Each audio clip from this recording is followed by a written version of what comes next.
Happy Wednesday night. Welcome to Deep in the Plus. Man, this is weird. So we really thought we were on, and everybody was talking and chatting, and we were chatting back and forth with people and thought everything was good, and apparently we weren't. So apologies to everybody. We've been having a good old time talking for like the past 30 minutes. And so tonight, what we're here to talk about is the Disney Studios panel that was at D23. So for those of you that are still with us, thank you guys for being with us. We hope you will join us in the chat, talk a little bit about this stuff. We're very excited to do it. And with me to talk about this is a man who has opinions. It's Patrick freaking Hackett. Dude, what the heck? I was like, people keep asking, when did the show start? I'm like, it started at 9. We've been doing this for 40 minutes. It's just like a Thursday. I'm like, because we're being super entertaining? Jake says amateurs. Let's go. Jake, why didn't you tell us? Yeah, where were you, dude? Amateurs, where were you? We had a whole show. We did. We were having the best time, and I thought we were killing it. And I'm like, what is with everybody? Why aren't they? Because everybody was talking in the chat about the parks panel stuff, and we're here to talk about everything that happened at D23 Expo. Into the ether. I know, it's crazy. So,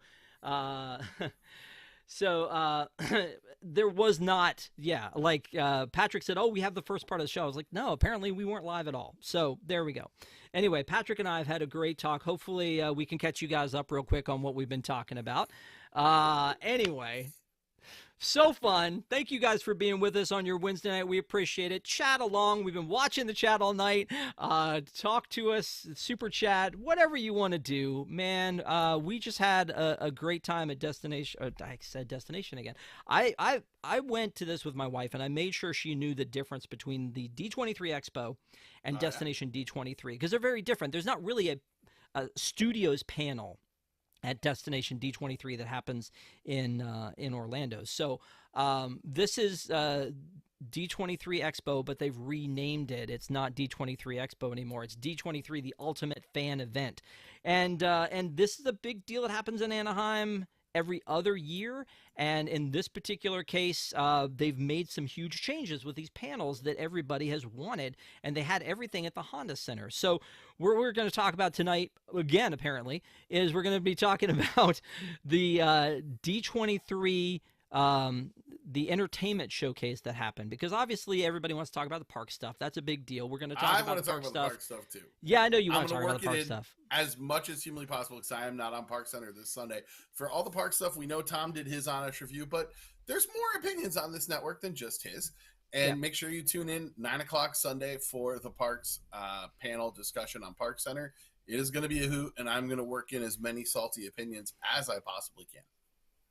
So anyway, we're going to have this huge thing with Park Center on Sunday, but I think, like you said, we all have different opinions, and we have the same questions you guys have, that, where are things going and what's happening. So I can't wait to have those big conversations. But somebody outed you in the chat and said something about your munchling love, and I showed this off before, but this is my munchling that I got at D23.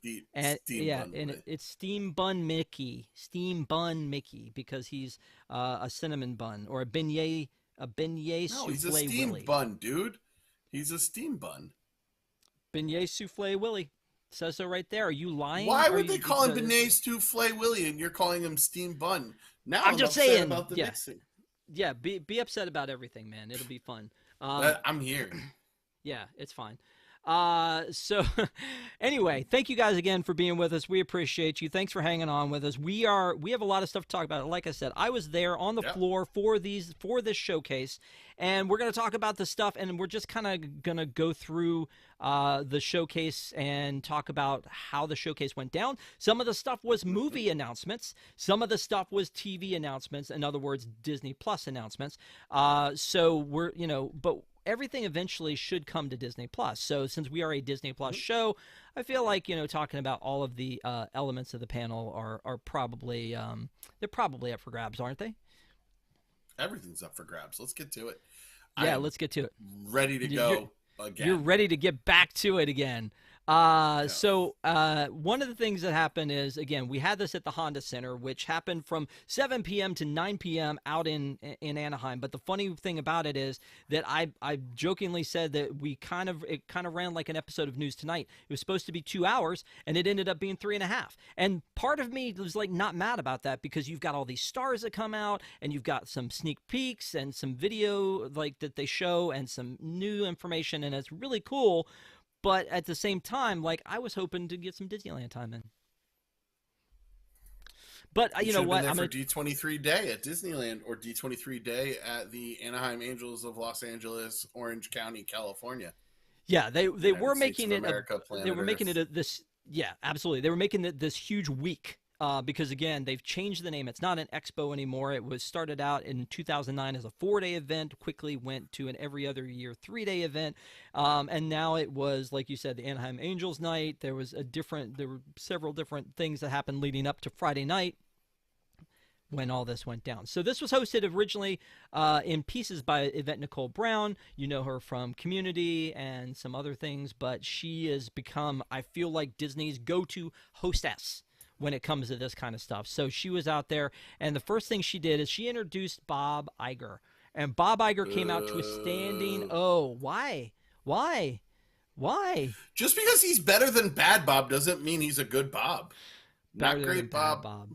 Better than Bad Bob. Well, he welcomed us all to D23, the ultimate Disney fan event, and but again, he got emotional because there was this huge standing ovation. And by the way, here's one of the things that happens when you're at D23. This is his last one, too.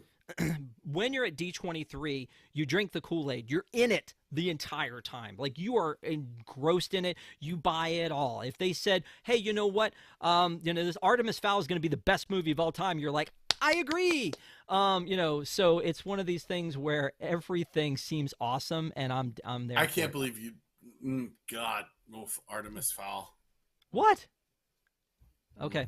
So anyway, he introduces Alihi Cravalho, and she is the voice of, I butchered her name, I'm sure, but she is the voice of Moana. She comes out on the stage, and she performs one of the songs from Moana 2, and they have this whole, like, the whole pageantry happening up on the stage with dancing and the visuals, and she's singing the song, and it's great. And all I can think of is, where's The Rock? Because I'm used to going to these things and seeing, these huge stars. And of course, The Rock has shown up to like every D23, I think, since Moana, because he showed up for Jungle Cruise and a couple other things. So he did make an appearance, and he came out on stage and he danced. He danced on stage, and it was the whole thing. We're in the room with The Rock. I know you have issues. I do not acknowledge him. I get you. He's not my tribal chief. I know it's a wrestling thing. But anyway, he comes out and they start talking about Moana 2. Do you think it's too soon for Moana 2?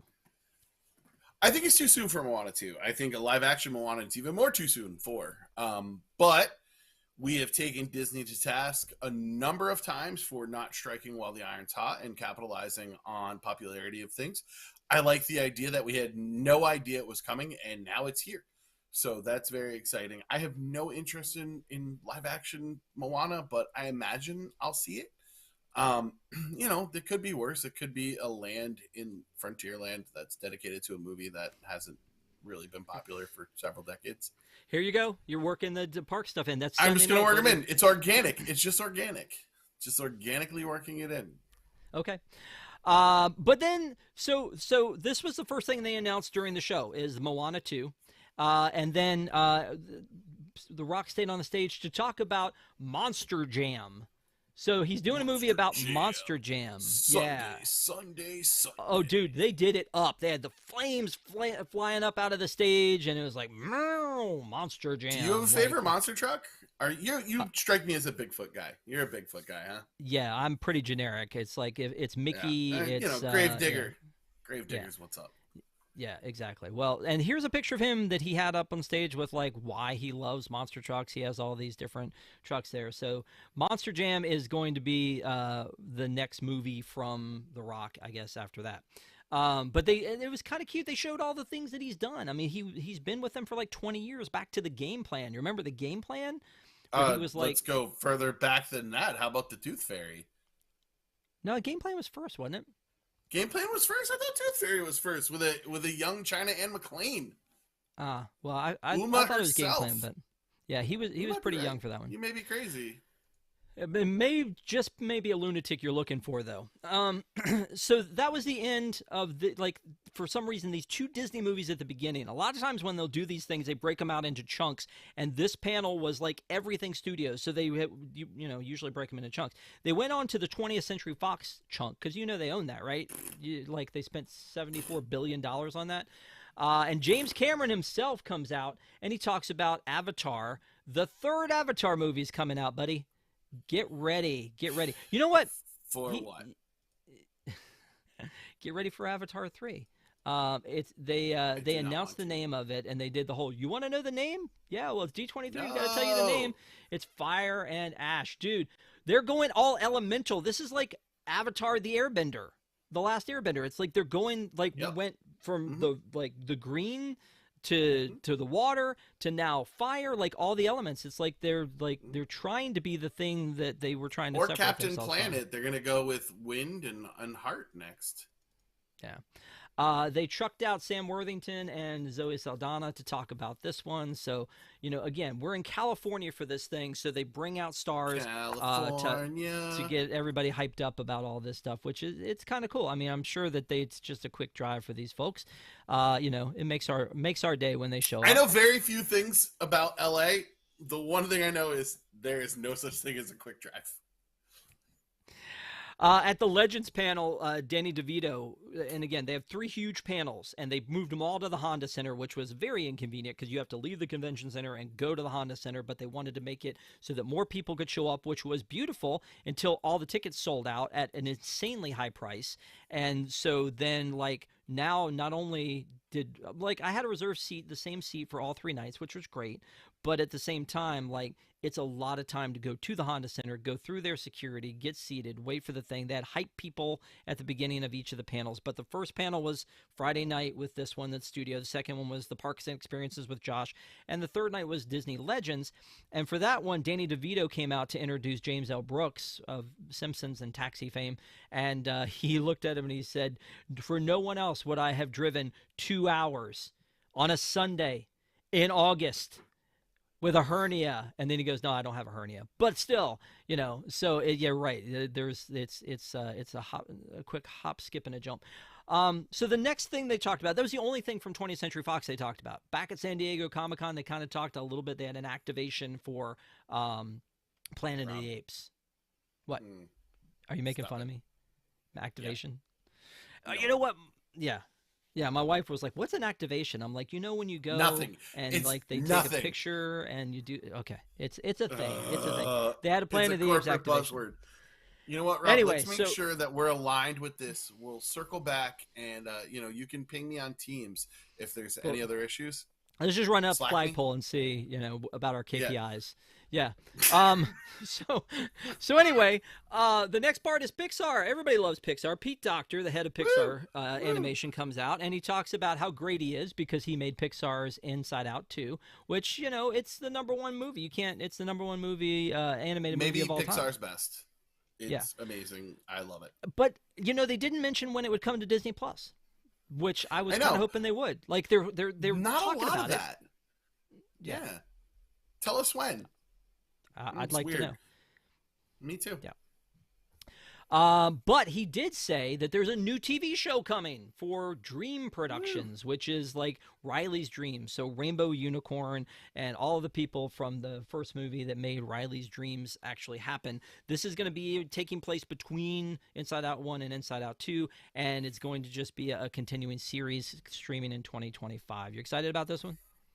I feel like a continuing series is tough, and I also feel like putting it in between the 2 seasons, the 2 movies is a little weird because your dreams can happen. You can have the same dream from when you were 8 and when you're 17. I don't think it really matters. I've been thinking about this a lot. I'm really excited for this. The world of Inside Out is great. Dream Productions is always a fun part. I think this feels like it would be so much better served as a series of shorts than a full-on TV series. I'm still excited, though. It'll be interesting to see what they can do in the space. Well, speaking of series, There's another series from Pixar. Their first series, I hope it's coming out soon, because I feel like they've been talking about this forever. I know that they talked about it at Expo 2022, and it's called Win or Lose, and it's basically the story of a Little League baseball game that happens. And it's each episode, there are 8 episodes, each episode is told from a different point of view, which is a very Pixar thing to do. It's like, hey, this is going to be our first series. Pixar, how do we make it different from everybody else? And so each one is told from a different point of view. There was an Apple Plus TV show called The After Party that was kind of done in the same way. Fantastic show. Okay, Good you have seen that one. Very well done. Yeah. Thank you. I appreciate it. So Win or Lose, again, they were talking about it back then. I feel like we've been talking about it for a long time. I'm glad to finally see that this one is coming to fruition. I like the character design.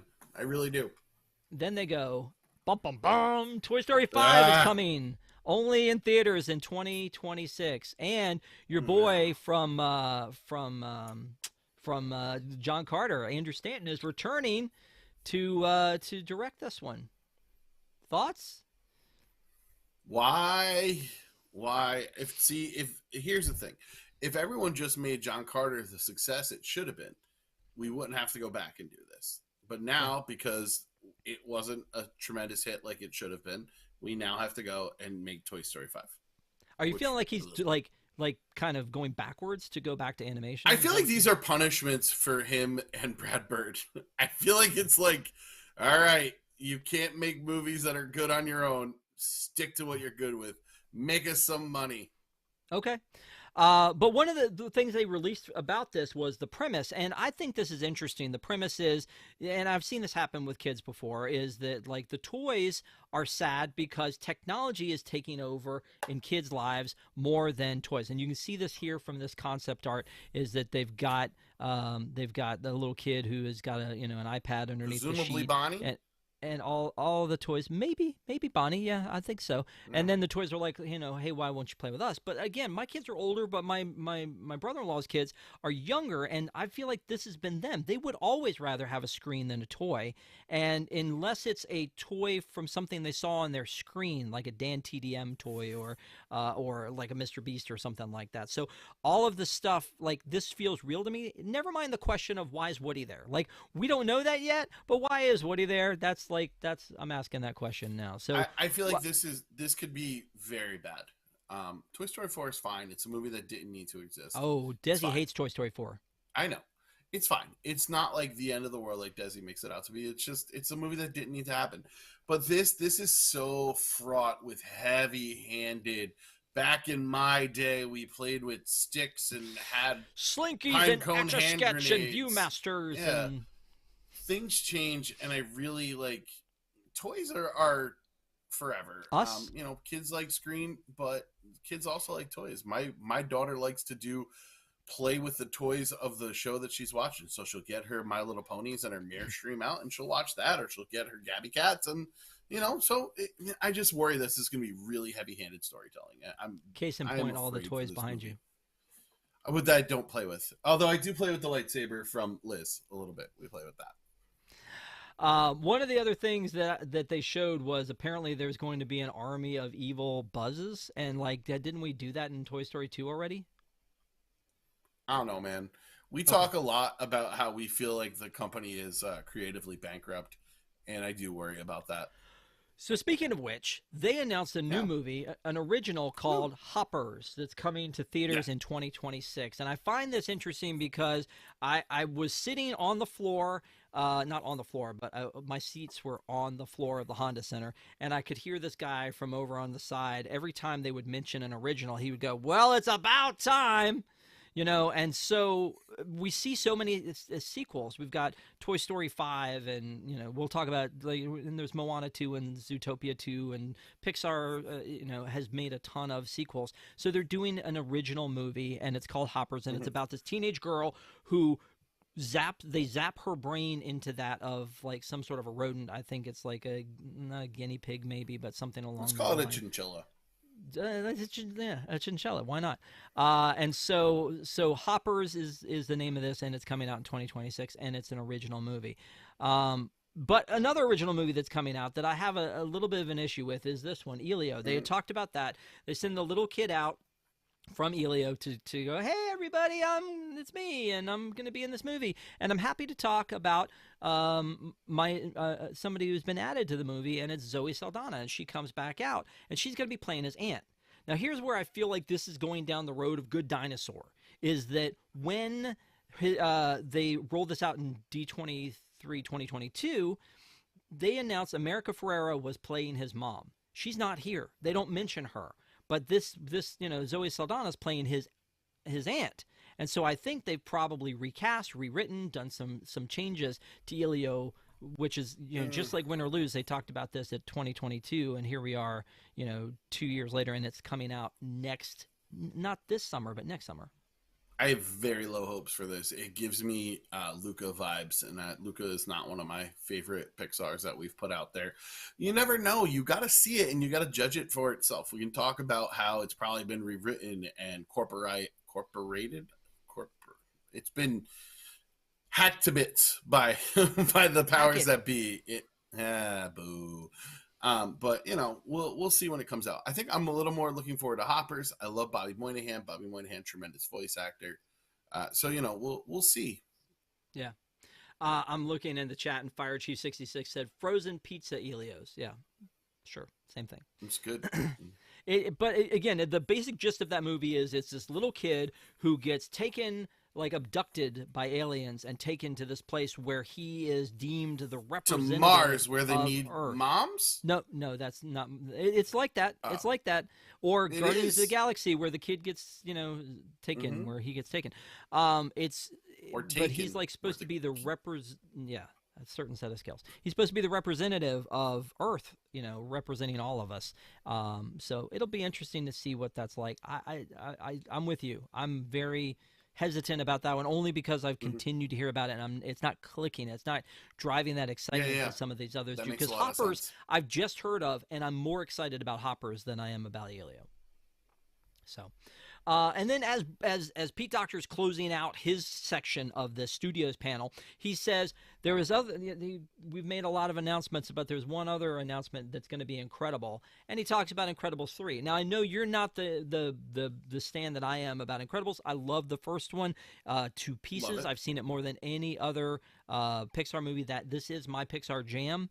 But the second movie is okay. I don't know that I needed a third, but I'll watch it.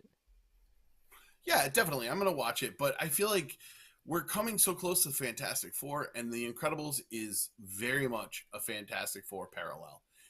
I just don't see how we're putting these two out there. And when The Incredibles came out, we weren't in this huge superhero era that, Fair. We have a billion Marvel TV shows and movies. I don't see how it fits in, and I would rather Brad Bird did something different.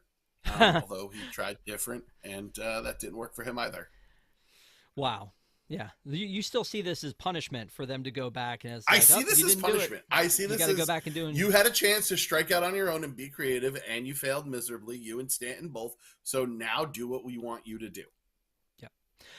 So then this closed out the Pixar section. Then we move on to the Disney animation section, which is weird to me because why did they open with Moana 2? They must have felt like that was their strong lead. Maybe Dwayne because had of a The Rock, plane to maybe catch. because Dwayne had a plane to catch. They moved the whole thing around because of Dwayne. So they didn't compartmentalize it completely because they started with 2 Disney movies. Then they went into that Avatar movie. Then they did all the Pixar stuff. And then here comes Zootopia 2, and they're doing all these like Duke Weaselton like parody posters. So here's like Z23 instead of D23, and then there's all these like Inside Snout and Mufasa and Dead Mule. So they had all these cutesy little posters up there, just like we saw in the first movie for the bootleg videos that Duke had. And they have two movies that never came out. It was referencing. Yeah, one of them was the Gigantic. Yeah, exactly, the Jack and the Beanstalk one. So they have a video that they release, and it has Jason Bateman as Nick Wilde talking about Zootopia, and then Zootopia 2, and then he announces Jennifer Goodwin, and she comes out. I was hoping Jason Bateman would be there because I like Jason Bateman. I thought he should be there. He had to I feel watch like the Banana everyone. Stand.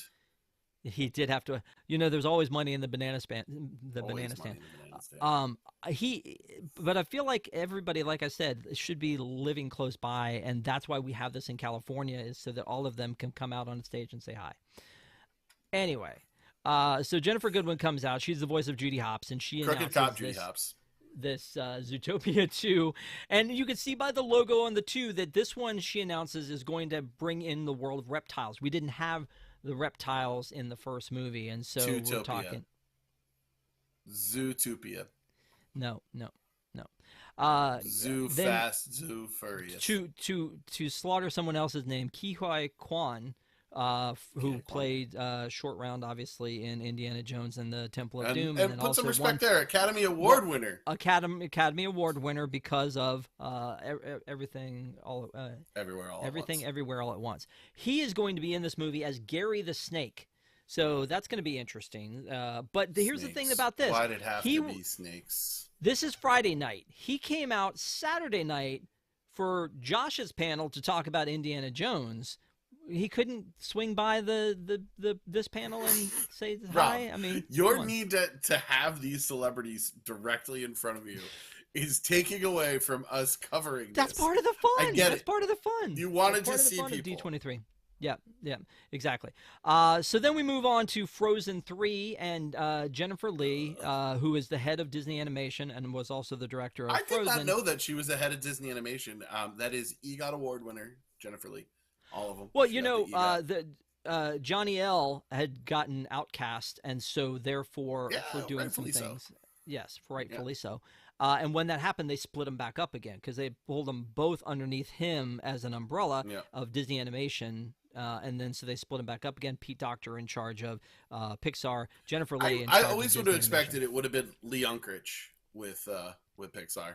With Pixar, that's who I thought it would have been. Yeah, but or Andrew Stanton had he not Lee decided to go be a director, like a real director, I guess. A real director? I don't know. Make a great movie. Anyway, so Frozen 3, they're talking about Frozen 3. They're and that was kind of cool. But she goes, "Hey, I have a big surprise for you guys." And so in the past, every time they go, "Oh, we've got a big surprise for you guys," like Josh goes, "I've got a big surprise for you guys." Everyone who's here, it's a very Oprah moment. You get a car, you get a car. They'll always go like, "Oh, they're like." Josh last time said this King Thanos attraction is coming. We have a poster for you for it. And I was like, great. And so we get it when we're leaving. I thought that, so she shows this piece of artwork, and I thought she was going to say, hey, this beautiful piece of artwork, everybody gets one. We don't. We got nothing. But really gives me like the original princesses vibes. It feels very Sleeping Beauty, Snow White, Mary Cinderella. Very Mary Blair. I didn't even put that together. Yeah. But you can see, so she showed us this piece of concept art, and apparently they use this as their North Star for what the story is going to be about. And you can see on this, there's a weird shadow in the water of like some villain with a spear, and then you've got some like shadows in the sky at that castle in the sky. So, this is where we're going with Frozen 3. Are you excited for Frozen 3? I mean, I have a 5-year-old. She'll be 7 when it comes out. I imagine I'm going to have to see it repeatedly, but no, I don't know if I felt like Frozen 1 was a pretty set in stone story, and then Frozen 2 really did not leave much room to come back from. I don't know what meat is on the bones there. I actually really enjoy the shorts a lot more than the standalone movies. I like the little holiday short. I like the on a birthday one, but yeah, I'm done with the sequels. I want originals. Okay. All right. So they're wrapping up the Disney animation, which again, so they talked about Zootopia 2, they talked about Frozen 3. We had Moana 2 at the beginning, and then Jennifer Lee says, and we're working on another movie next year, an original, which again, the guy over here goes, thank God. Same guy. Me? Was I over there? It was probably you. Talking about we're working on an original movie, and she says, and we're not ready to share it with you yet, so we're not going to tell you anything about it. Love it. Really? I think it's great. Great move. I'm excited for this movie. I have no idea. All I know, it's going to be here soon, unlike certain attractions that may never come. And they're just going to give it to me. And I'm going to be like, boom, movie, let's go. I don't want to be teased and told that something's going to come and then see it cut to shreds like Elio, whatever. You were there. It's pronounced Elio. Elio. Yeah. Ilio, you know, and a lot of other things like Cherry Tree Lane and things of that nature, and then they don't come. So give me this movie. Give it to me. Nom, nom, nom. Main New Street movie. Eat it Theater, up. things like that. You actually just reminded me about something I'm super angry about. I don't want to talk about that. That makes me really mad. That was one of the things I was just so stoked for. Yeah. Fire Chief said, then why mention it at all? I guess it's because Get us excited. I'm excited. She wanted to to get a tease. You know, so The Universal vibes are did this immaculate. crazy thing where they built a roller coaster and they told no one. They were like, "No, what roller coaster? What are you talking about over there? What's there?" And so, yeah, pay no attention to the roller and so coaster behind they the built the curtain. Velocicoaster. They tell us nothing about it. We find out, you know, through sources and rumors and Bioreconstruct pictures, permits and things like that. And then finally they go, "Hey, by the way, 3 months from now or whatever, we're going to open up a new roller coaster, and here's what it is." And so you prefer that to them saying, "Hey, by the way, 100%. there might be something on the other side of Big Thunder Mountain." And again, we'll talk about that on Park Center on Sunday night about here's this Monsters Inc. land. We're not going to tell you where we're going to put it. We're gonna just wait and see how things go online and kind of figure it out. I'm not going to be on Park Center Sunday at 9. I cannot wait to hear what you all have to say, but I swear to all that's holy, if that does not go in the launch bay, I will. There. Well, so keep it for Sunday. Keep it for Sunday. Okay, all right. We'll keep it for Sunday. I opened up the chat back when I thought we were on. Yeah. Remember that?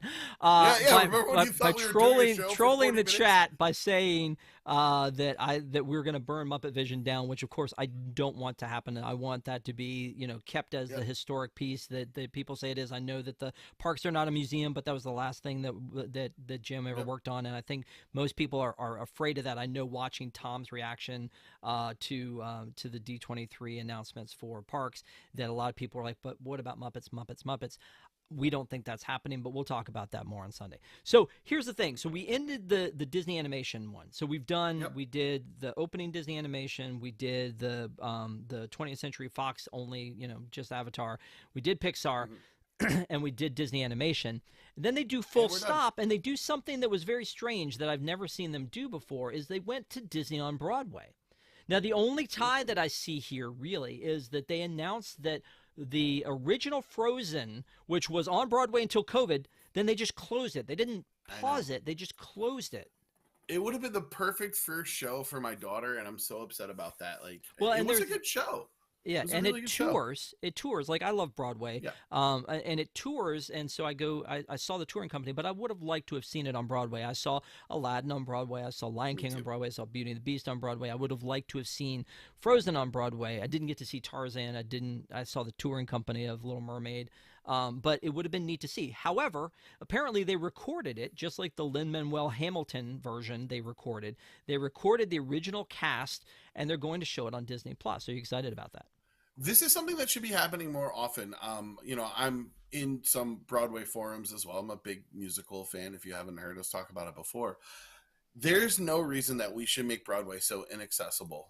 People should be able to see these original casts. We have the technology. You're not losing that much by not seeing it in person. Yes, going to a Broadway show and getting the theatrical experience is wonderful.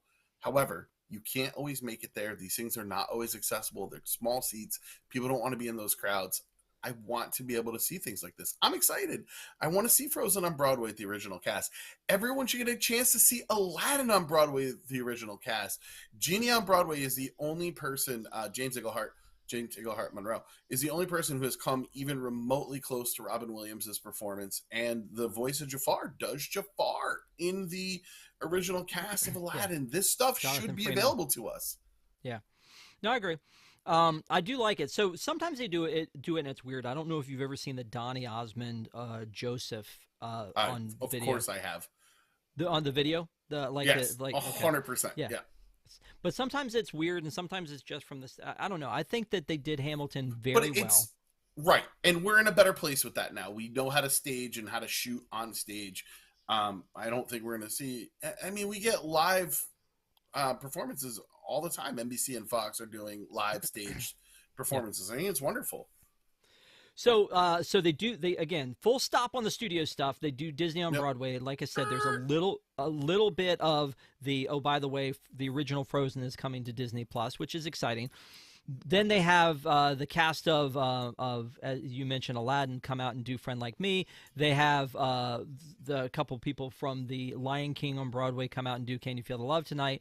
And then they have a couple of people come out and sing Beauty and the Beast. And something that they've mentioned in chat here, too, is they have the singer from the new Hercules that's debuting in the West End. We covered that story on WDWNT. But the new Hercules is coming to the West End. They had Hercules, and then they had the Sirens come out and perform Go the Distance. That was really cool. One of the best Disney songs of all time. Yeah. And then they did, of course, Zero to Hero, because you had to do a little bit of that. That dude needs to. All right, I'm not trying to, but like, bro, hit the gym. Come on, man, you're Hercules. Yeah, you're Hercules. The woman who sang the original Elsa on Broadway came out and did Let It Go, and so then I was like, okay, that's cool, that was neat. And then again, I'm sitting on the floor, and from where I was sitting, I look behind me when I hear this music, and I hear and they do The Greatest Showman, which again, you and I did that show on a panel. Yep. You have some differing opinions about it because of Barnum and being sensationalized. Yeah, that guy, great show, could have been done by a fictional person, would have made it better.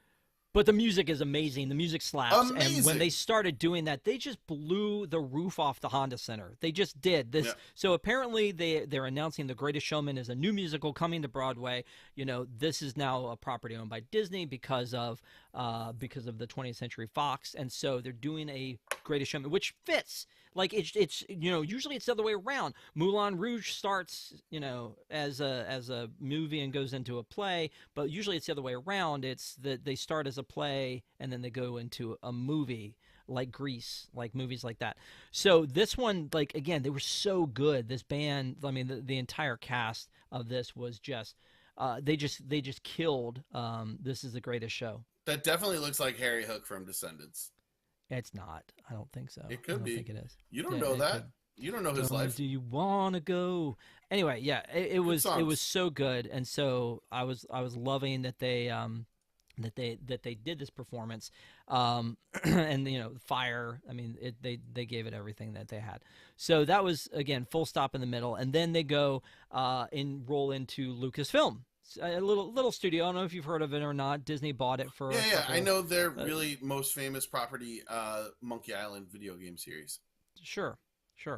They brought out Jude Law because Jude Law is starring in Skeleton Crew, and quite honestly, I had not been hyped for this one yet. But in here and seeing like a little promo video for it and seeing all the, it's a group of kids and they find their way. It feels a lot like Star Trek Prodigy on Netflix, which I'm not sure if you're familiar with or not.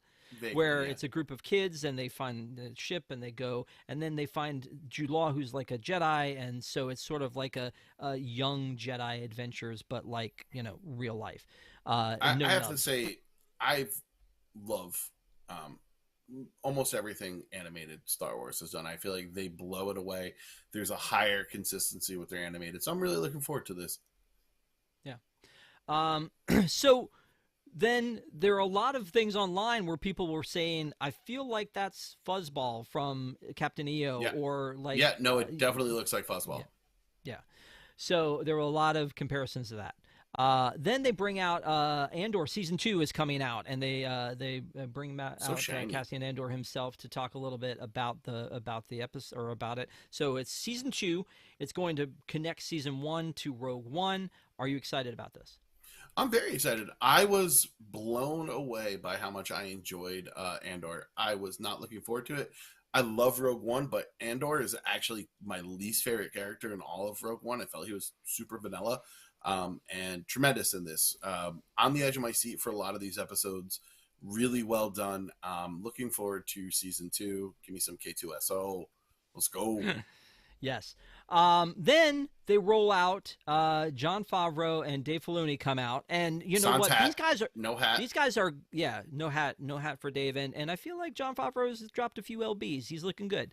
But they were after like the breakup with Aunt May, things. You know how they're the whole like Marvel Jesus from Deadpool.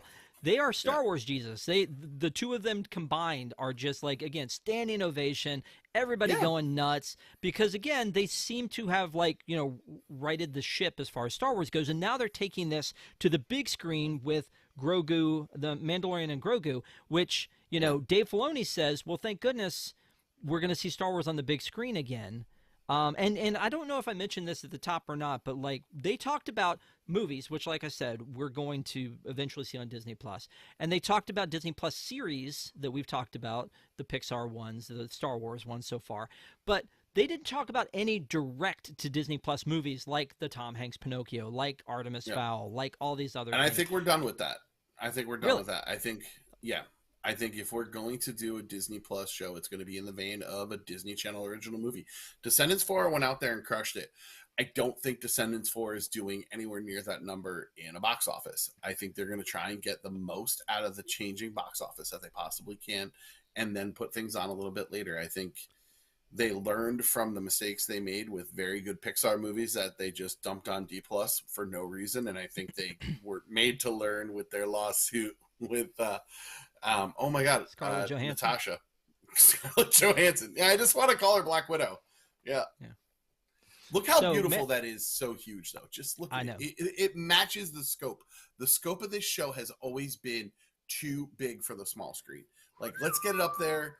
Give me a marathon of all the seasons and then the movie. Like, I'll take significant bathroom breaks. Let's do that. I'll waste a day of my life. Yeah. Well, you know what? Okay, so that was the end of the Lucasfilm panel. They didn't talk about the Rey trilogy, which is probably still in production. They, you know, in production phase. They didn't talk about you know, any other TV or anything coming. But again, that's good. That's more enough. Rebels, like I actually want. I mean, I guess Ahsoka's Rebels. And then comes Kevin Feige, always wearing a hat. My wife says somebody needs to dress him better. Like, his clothes don't fit. Like, the man's got the money. He could probably, you know, he could probably do something better than whatever's happening here with this, you know. I see what's happening here. Oh, I see what you did. Anyway, but again, Kevin Feige, same thing. When he comes out, it's almost like the real Marvel genius, not genius, Jesus. But he is a genius. He's great. I love Kevin Feige. It's great, these guys who run these things. I did think it was interesting that Kathleen Kennedy didn't come out for the Star Wars stuff. I mean, I don't think it's... She did show up for the Legends panel, so she was in Anaheim. Yeah. Do you want her to be booed like that? Well, she wasn't booed when she came out, but she came out to... This is a positive event. Yeah. You put her out there, she's getting booed. Okay. Well, again, so they announced Captain America: Brave New World. That's something that, you know, they just announced a lot of these movies at Comic-Con.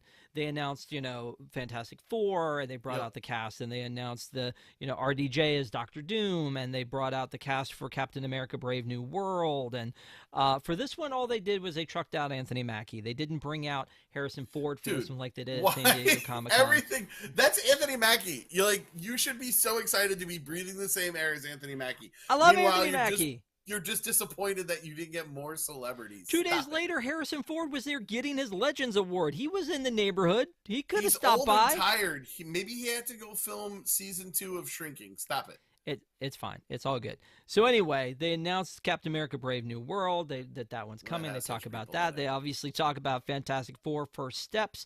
Can't wait for that. They said my most anticipated Marvel project in a very, very long time. Okay. Then they get to the TV stuff, which is what they were supposed to roll out here, because they rolled out San Diego Comic-Con.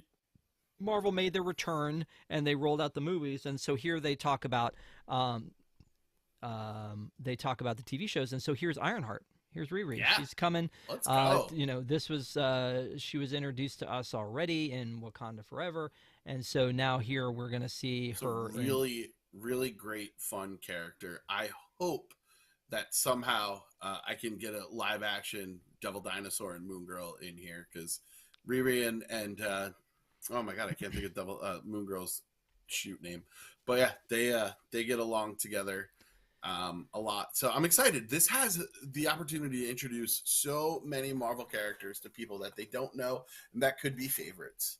Yeah. So I guess Anthony Ramos is playing the Hood. Oh, is he? Oh, yeah, I did know that. Oh, Yeah, ooh, and so ooh. he's out here, of Hamilton fame, and so they do, The Hood is again, they a great low level Marvel street villain. yeah, so they bring out the cast Yeah. here, and that was neat to see, the cast of Ironheart. But man, the big showstopper for me was Daredevil Born Again. Oh my gosh, I am so excited and Cannot hyped wait. for this. Cannot There wait. was rumor that it was like horrible, and that they kind of like stopped and went, no, we need to take it in a different direction, and so they sort of went back. I think Froggy wasn't supposed to be in it, or something weird was happening with that. But they brought out the entire cast. So here's Charlie. Here's, we got the Yeah. Punisher. We got the Kingpin himself is there at the end.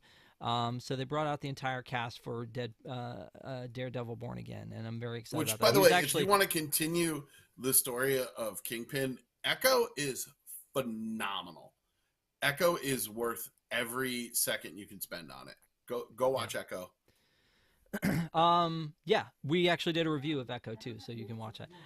Agatha All Along, we knew they were going to be talking about this. Notice this though, I don't remember this being a thing. Marvel Television is the logo. It doesn't say Marvel Yeah. Studios. It says Marvel Television. No, Marvel Television. I think that's the logo for Werewolf by Night too. I'm not Gotcha. positive. Yeah. So what was cool is they showed us a trailer for this one. And that was kind of neat to see. Yeah. And in it, there's a bunch of Hasn't leaked yet that I've seen. well, so they put together this like crew of witches in this one, and so in it, they do this like sea shanty style like chant that they do, which is really neat. And in doing so, they show it in the actual in the trailer. But then the stage opens up, and they all come out onto the stage in their witches outfits, and they do the chant. That's a very blurry picture, I know, but the lighting was down and everything. But there's Catherine in the middle, and then Aubrey Plaza on the end, who was announced for this. And I was like, well, there's no way Aubrey Plaza's here. And she comes out like she's in character, man. She's like, kind of looking evil. And this is going like, to be huge. Yeah. Huge. There's been so much hype over this one for so long. I honestly think this one is kind of like the dark horse favorite for me, which is funny. I don't think it's a dark like horse favorite at all. I think this is the leader of the clubhouse.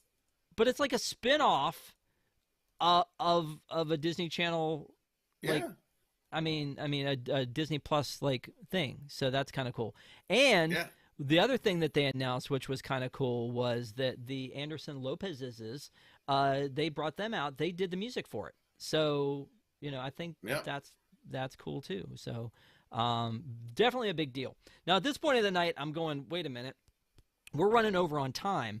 What could they possibly have to talk about still that they haven't talked about yet? Well, they brought out Percy Jackson and the Olympians, and Rick Riordan was there, the guy who wrote all the books, and he wasn't at San Diego Comic-Con, and he wasn't at the panel the next day for Percy, but he was there to introduce season 2 of Percy Jackson and the Olympians, which is Sea of Monsters, the second book. Yeah, so this the second is a seminal series book for some people, but it is not of my generation. So I hope people who enjoy it.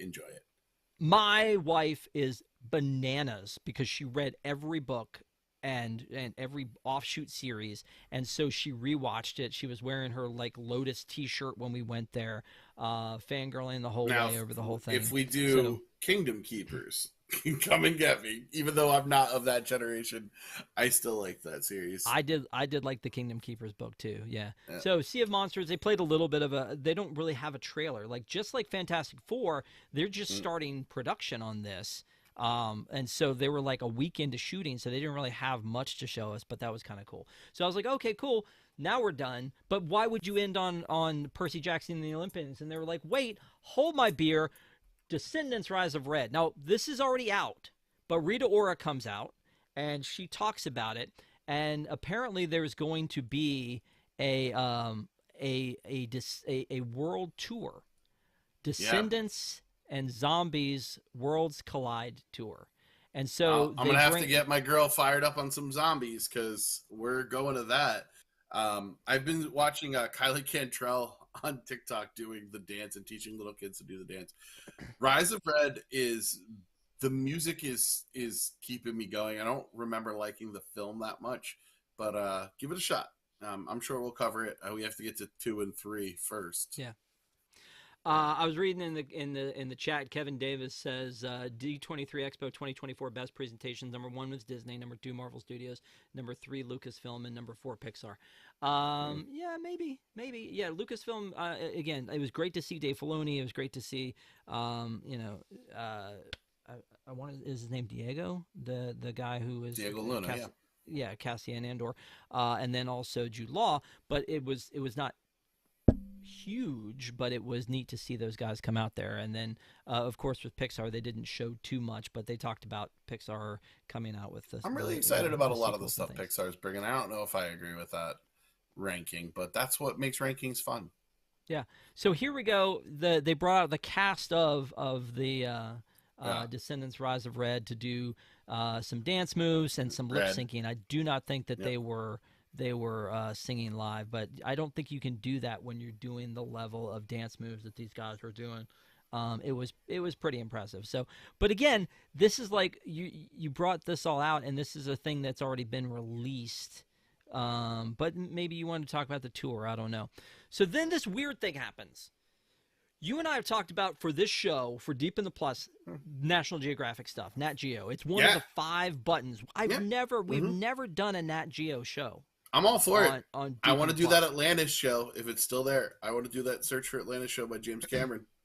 So they show this trailer for this thing called Do Not Attempt. And it's basically a show about people who are doing real things that are like magic. Like sticking like a pin through your neck or lighting yourself on fire. Things that are like, culturally like passed from one generation to another. Firewalkers walking on nails, things like that. Right.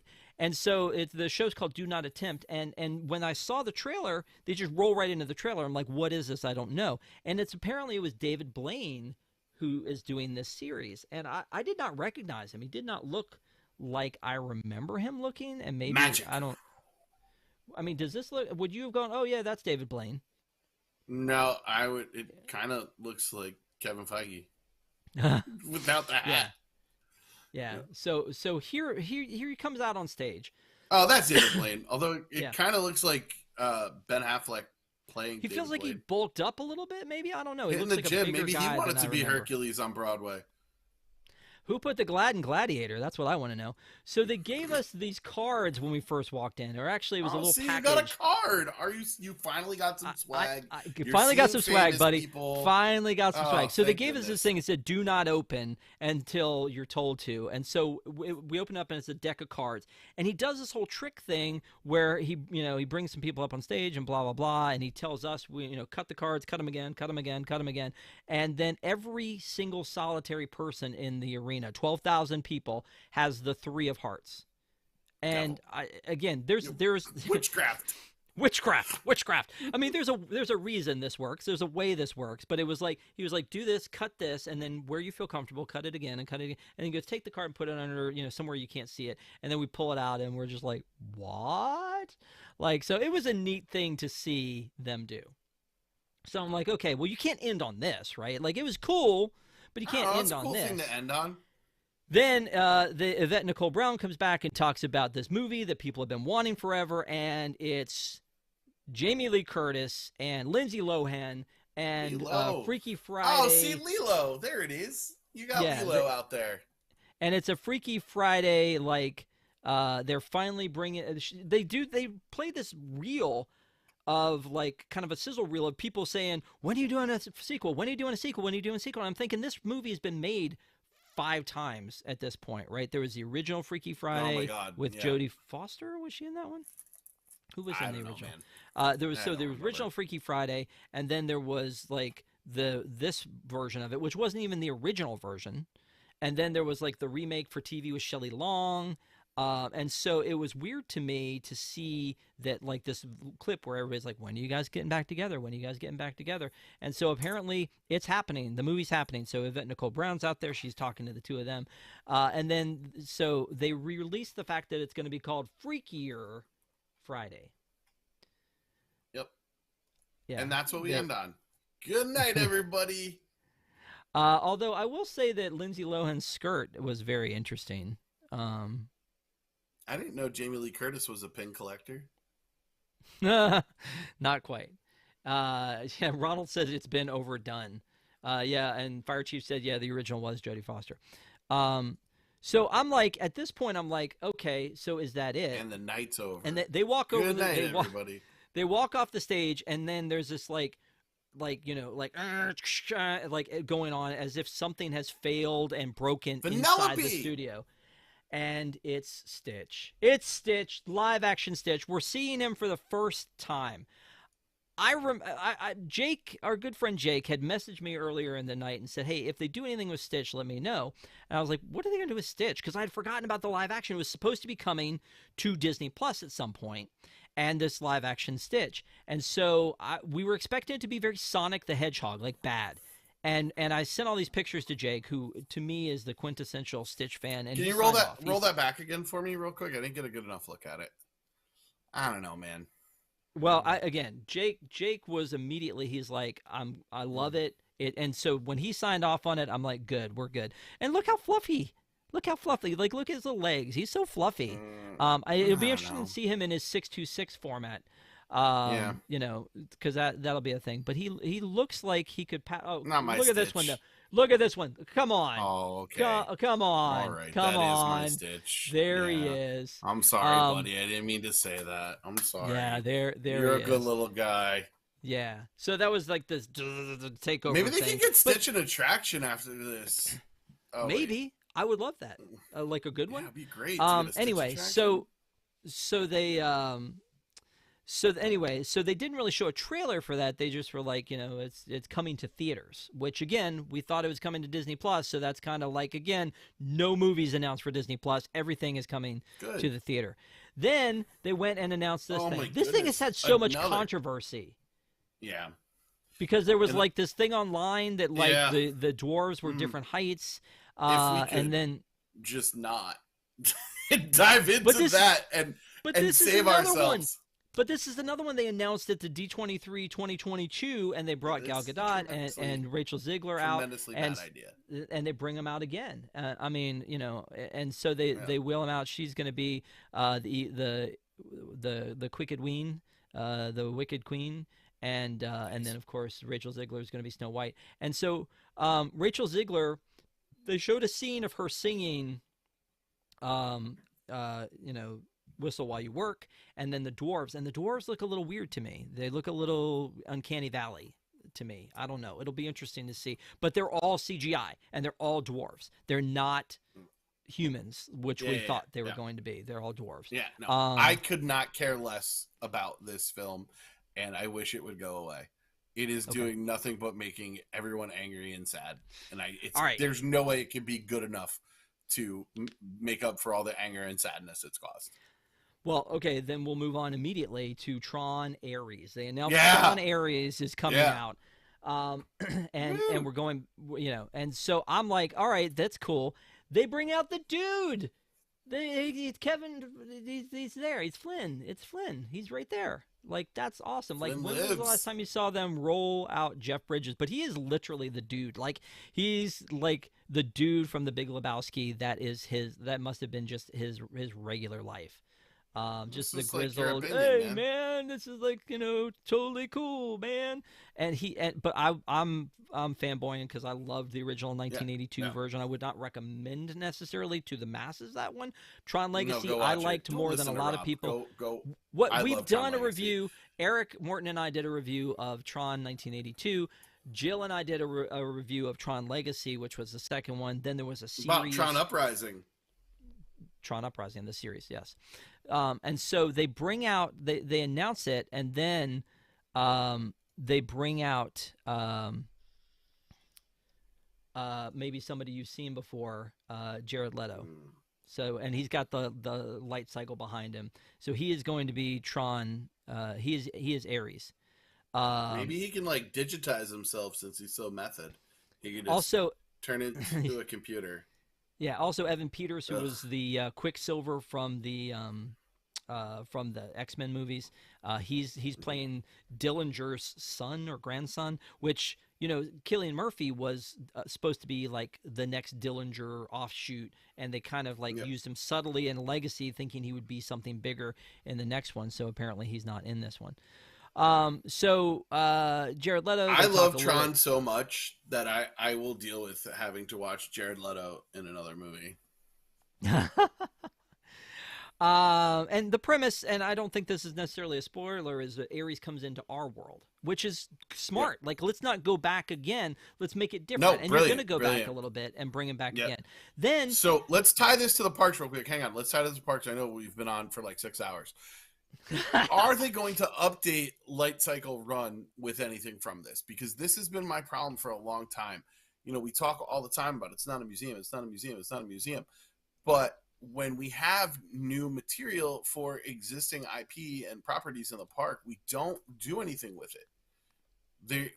Give me something. Give me like a red overlay of the canopy. Give me Jared Leto doing something stupid, pretending that he's a good actor. don't you think they could have had that in mind when they built it, though? That could happen. Like there is a I time hope when so. you're outside. You feel like that should be there, but why hasn't Toy Story Midway Mania been updated? I don't know, dude. I mean, Yeah. and that's something, again, you could talk about the fact that Smuggler's Run is going to be updated, and that's another thing that ties into the parks. But I'm fine with that. I think it's a great But they idea. connected that to Real Engine and the ability that they have because of Epic Games and all that kind of stuff. So here's the weirdness that happened after that. They leave the stage. They showed us a sort of a trailer and for we go home. And no, they leave the stage, and then it's like silent for a little while, and then these lasers start moving around, and the lasers start moving around, and they make on the screen Tron Ares, music by 9 Inch Nails. So we knew Daft Punk had broken up, but 9 Inch Nails. Were you okay with that? That feels like Trent Reznor and Atticus Finch are, Academy Award winners, so I'm cool with it. Let's go. So the stage doors open up, and you see them standing there. Okay, they're just standing there, and then the stage doors close. They didn't say anything. They didn't play anything. You are all over the place with your need for celebrities. You need the right ones, and you need them to do things. These are real people, Rob. They're not there to just do Rob tricks for you to make you happy.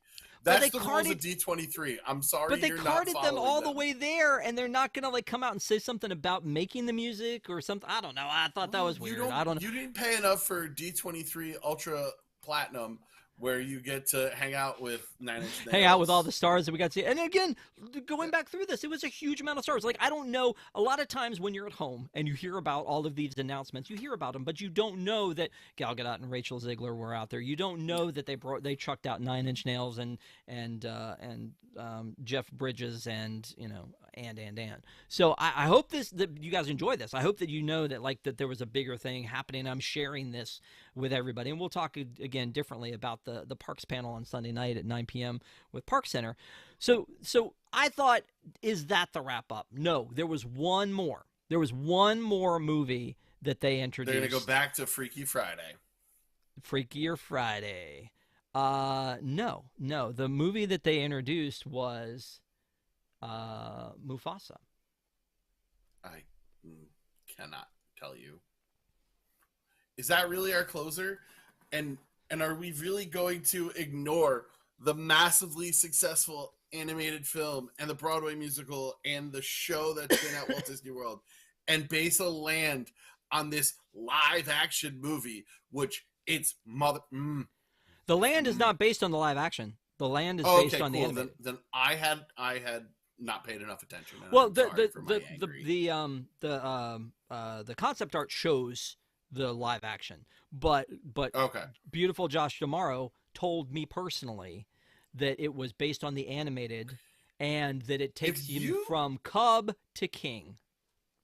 I love that. I think a Lion King dark ride will be amazing, but who asked for this? Who wanted this? Who was like, you know what? Mufasa? That terrible Lion King movie that didn't do as well as we thought it was going to do, that everyone complained about how bad it looked, and we're calling it live action when it's not live. It's animated. It's computer animated. It's not live. No, There's not a people. Yeah, no I agree people. with you. Why are we doing this? I agree with you. I agree with you. Like the advancements that Favreau made with Jungle Book were amazing, and like seeing him do the behind the scenes of Jungle Book was amazing. And then when he rolled out the live action at a D23 and played the shot for shot remake of the intro, it was chilling. It was goosebumps. But in seeing it in theater, I was very disappointed because it was shot for shot. Whereas if you get live action Aladdin, there's a change. Things are different. Beauty and the Beast goes deeper into the story of what happened to her mom. Like there's more things that happen. That one was shot for shot and not as charming as the original. And we did on Deep in the Plus. And then let's go back to it. Let's just go back to it. Like this is when we start talking about creatively bankrupt. This is what we talk about. Like, yeah, okay, you have some great ideas for some sequels. Go ahead. I'm sorry. It's just I'm fired up about this. Why would you close on this one? I mean, but they made it such a huge production for this one. But again, just to recap on that one, we did a Deep in the Plus where we compared the original to the new one. Again, it's hard to call it a live action, but we compared the two. And I went through the voices, and I think I did that one with Eric Wolf, and we went through the voices, and I was like, which did you like better? Did you like, Billy Eichner, or did you like Nathan Lane? Yeah. Did you like Seth Rogen, or did you like Ernie? Like which ones did you like better? And I feel like we lean toward the animated ones, and I don't know if it was out of nostalgia, but I think it's more charming than the remake version. So I get your point. I get your point of why would you do a prequel to the remake version that was not that great? But they rolled this one out again. They didn't have anything other than a title and a concept when they rolled it out at D23 2022. With this one, they have more. And the music is being done because obviously the music for the first one was done by Elton John and Tim Rice. This music is being done by Lin-Manuel Miranda. So for the very first time ever, they bring Lin-Manuel Miranda to D23 Expo. He's never been. The last year, they did some Encanto stuff, and they He wasn't there for Poppins? No. Lynn is in the hunt for an Academy Award, and he will do whatever drivel Disney is giving him with the hopes that it will get him that Oscar. So the cool thing that I liked about this was from the original movie, Le Beau M did the music inspired by. There was a separate soundtrack that has a bunch of songs that made it into the musical. He Lives in You was not in the movie, but it was one that he did, there was one about another one. It was, I think the album that he released was called like Songs from the Pride Lands or something like that. Amazing music. I love that music. And there are a couple of them, like I said, that made their way into the Broadway musical that were from Le Beau M. That stage behind me, I hear something, I turn around, and it's Le Beau M there. And I looked at my wife and I was like, that's Le Beau M. And she's like, who? And so he comes up onto the stage and like they do this whole thing. So there he is in the middle with this whole choir is up there and they do a whole song. And so he does this whole performance, and then they bring out the director, who then brings out Lin-Manuel Miranda onto the stage, and then everybody kind of goes nuts because, again, he's kind of Disney Jesus at this point. I mean, he did Encanto, and he did No, I don't think Moana. So. I think if anything, the luster has worn off Lin. He is no longer untouchable, and the flaws in his songwriting and his stylistic choices are really starting to shine through. But yeah, I mean, I guess that's the way you close it, though, huh? So where I fanboyed out after that was they brought out the cast, and so Billy Eichner, Seth Rogen are reprising their roles, and Anika Noni Rose is in this. So they bring. I was like, oh, okay, that's kind of cool. Yeah, it was neat. I liked it. I liked that they brought out all of the people and Le Beau M. But yeah, that was how they closed it out, was The Lion King. You can see at the top, every panel for Disney ends with confetti, and you can see the confetti starting to fall there at the top so that you know for a fact that that's what's happening. There you go. So yeah, well, that was the end of the panel. Now there was some stuff that they didn't talk about. They didn't talk about anything broadcast TV. They had activations on the show floor for FX, which included the Bear and and Always Sunny, and then they had like Bluey and they had like activations for some other stuff. But there were I know it's all corporate. But anyway, but there was a separate panel about like animation from Marvel, which included the Spider-Man prequel thing that they're doing, which is an animated thing, What If Season 3 and X-Men 97 Season 2. So that stuff's also coming. But and Wizards of Waverly Place, Wizards Beyond Waverly, that was talked about in a different panel, not here. So there were some other things that they talked about, Big City Greens movie, that kind of stuff. So there was other stuff that happened, but this was the studios panel where they rolled out all this stuff. I thought it was a well done panel. I thought it was really neat. The production value and the music and all that stuff in front of 12,000 people. And again, it was 3.5 hours of nonstop entertainment for everybody who was there, and hopefully they rolled out everything that they wanted to talk about. But there are a lot of them that are carryovers from 2022, so it'll be interesting to see how those things do. We'll see what gets changed, made, and cut in half. But is there one that you heard about here, or you heard about, online or whatever, that you're desperately excited about, or is there one that you are horribly offended by? If you couldn't tell, I'm horribly offended by Mufasa. I think it's a terrible idea. There wasn't anything that really hit that I'm like super excited about. I feel like we know. I was really excited about Moana 2 when it came out of nowhere and like, hey, Thanksgiving, you're going to have Moana 2. I think for me, the 2 Pixar TV shows are really what I'm looking forward to. I want to see what they do with a new medium, and I want to see how they bring their storytelling there. Yeah. I'm excited about Stitch. I was worried, but after seeing it, I'm pretty excited about Stitch. I'm very excited about Tron Ares. Man. What? Yeah, I'm really excited about Tron Ares. You were in the magic for Stitch. You're in the magic. I don't know if and now you're being swayed by Jake. And I don't know, man. Love Jake. The live action stuff is so, I think there's been maybe 2 that I've enjoyed. I like Aladdin. I love live action Cinderella. Live action Cinderella is phenomenal. But like Tron Ares, I knew it was coming. We heard, I don't like Leto, whatever. But yeah, those 2 Pixar TV shows, and which is great because they'll be on Disney Plus. Yeah. Definitely excited for Mandalorian and Grogu. I'm definitely excited for Agatha All Along. I'm definitely excited for Daredevil Born Again, and I'm surely gonna go see The Greatest Showman on Broadway because I thought that just blew me away with the music there on that one. And again, and I'm looking forward to Sea of Monsters season 2 of Percy Jackson, but I'm also very afraid of, what's gonna happen with Elio, what's gonna happen with Toy Story 5. Some of those things that are out there. Avatar 2. I mean, seeing Avatar 3 coming now. Avatar 2, I don't know. Avatar 3, Fire and Ash is one that it will.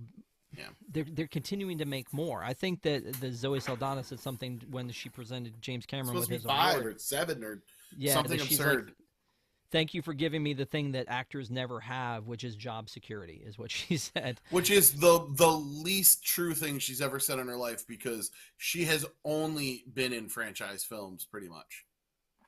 Yeah, there you go. Like Star Trek and Guardians. Yeah. Well, anyway, so that was the panel. Again, I appreciate you guys hanging on tonight. We really appreciate it. Don't forget that we have more Deep in the Plus coming up very soon. Next Wednesday night, we're going to have the Aristocats. I'm going to do that with my good friend Maleko. And then the week after that is Once Upon a Time Season 1. Patrick will be back with Stephanie and Desi, and we're going to talk about 5 episodes in.